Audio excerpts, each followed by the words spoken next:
Today I'm going to tackle the difference between likability versus competency in an interview. It's often discussed in circles around strategic leadership and how maybe some people get the leg up because they're likable rather than particularly competent in their job. This is particularly true in terms of a challenge if you're new to leadership or you're trying to advance your career and get to the next step. Likeability can, in some circumstances, overshadow true competence. So it's important that you understand how you can actually leverage this. So when it comes to interviews, why does likability matter? And sometimes even come across as more important than competence. Firstly, it highlights that we all have some form of human bias. Hiring managers are human. They will be naturally drawn to people who they like. We also tend to trust and want to work with people who we like. In an interview, an employer is often looking for the right team fit. Employers are not always just looking for skills. They're looking for someone who will integrate well into the team. A likable candidate can seem like somebody who will contribute well to a group environment. When an interviewer is faced with two candidates with the same sort of level of competence, the likable candidate can often come up on top because they're seen as somebody who could potentially be easier to coach and mentor. There is also that intangible gut feeling.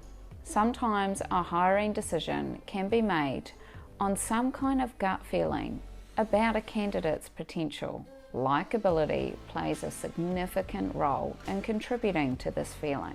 Lastly, it could also be about reducing risk. Hiring managers may feel that hiring somebody who comes across as really likable reduces their risk. They may feel like even if they lack some of those skills, they're more likely to be open and adaptable to actually growing them. So how do you leverage the likability factor in an interview?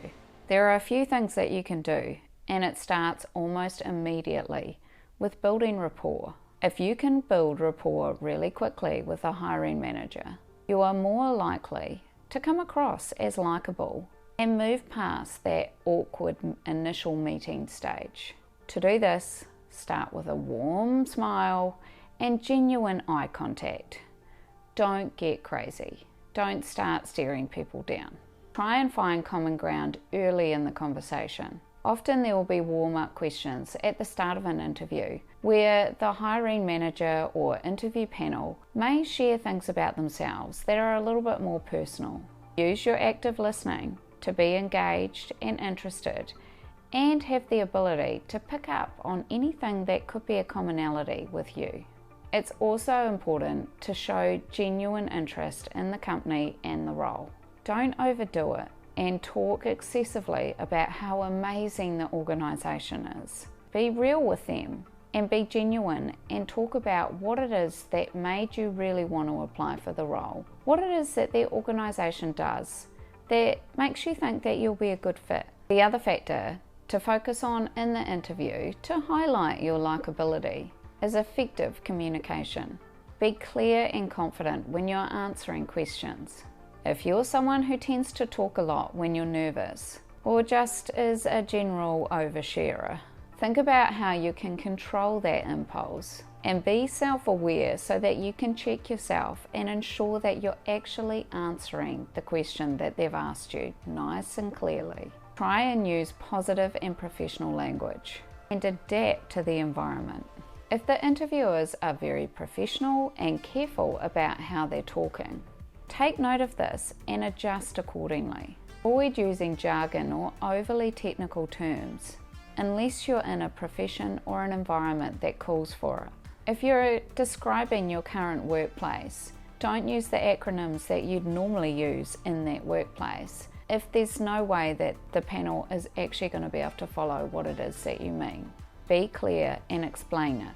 Adapting your communication to the environment shows that you have the ability to communicate with a wide range of audience. The ability to demonstrate soft skills can also increase your likability. You can do this in your interview by being prepared with some examples of how you've collaborated with others in your workplace and what you do to contribute to teamwork. This shows your ability to work well with others and could speak to how well you're going to collaborate with the team that you're going to work with if you get the job. It can also be helpful to show your adaptability and willingness to learn. This helps support the idea that you'll adjust quickly to a new role and will be willing to listen to other people's ideas to help you get up to speed quickly. You can do this through using examples of how you've worked as a team to get a particular outcome and how you navigated the dynamics of that team. Another important element of likability is authenticity. Don't try and be somebody that you aren't. It is very transparent unless you are an excellent liar. People are often drawn to those who are authentic and comfortable with themselves. It also helps determine if you really are the right fit for the job. Remember, an interview goes both ways. You don't want to turn up as some fake version of yourself in the interview, only to discover that in order to fit in with the team and the culture and the environment of the job, you actually have to be that fake person all the time. This is not a viable long-term option. Be yourself. I recommend doing some prep around some of these examples that you can use to help show these factors. Focus on stories that highlight your positive qualities and how you've overcome challenges. Stories are good. People remember stories. They don't usually or always remember facts. Some important considerations to think about. Don't neglect competence. Likeability can open doors, but you'll still need the skills to succeed. Focus on showcasing your potential from your skill set and your experiences, but bring in your positive attitude, willingness to learn, and authentic self. Balance is also key. Don't come across as overly friendly or too casual. Maintain that professionalism. Remember that authenticity too.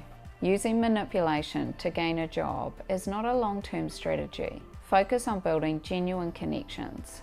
Again, you don't want the job if you're going to have to play pretend every day. If you want some more help with leadership interview questions and answers, check out the video that's linked on your screen. And thanks very much for watching.